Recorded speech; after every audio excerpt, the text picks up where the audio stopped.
Kung ipinanganak ka noong ika-19 ng buwan, ang iyong numero ay magiging 1.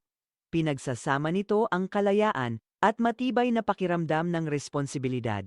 Madalas kang napupunta sa mga sitwasyong kailangang magkusa o manindigan ng mag-isa, kahit na mas gusto mo ang higit na suporta. Lumilikha ito ng isang tahimik na katangian ng pamumuno na natural na kinikilala at iginagalang ng iba. Emosyonal, minsan ay mahirap harapin ang mga hamon ng mag-isa.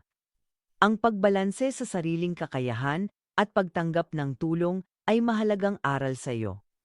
Malakas ka, ngunit hindi mo kailangang pasanin ang lahat ng mag-isa. Ang iyong landas ay nagbibigay tiwala sa pagpapasya ng tapat.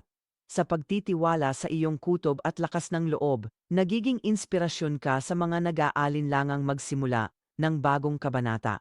Ang iyong enerhiya ay nagbibigay daan sa mga bagong simula at mahahalagang pagbabago. Sa kalaunan, matutuklasan mong ang iyong pamumuno ay di kailangan ng puwersa. Umuusbong ito sa iyong determinasyon, katatagan, at kahandaang mamuno.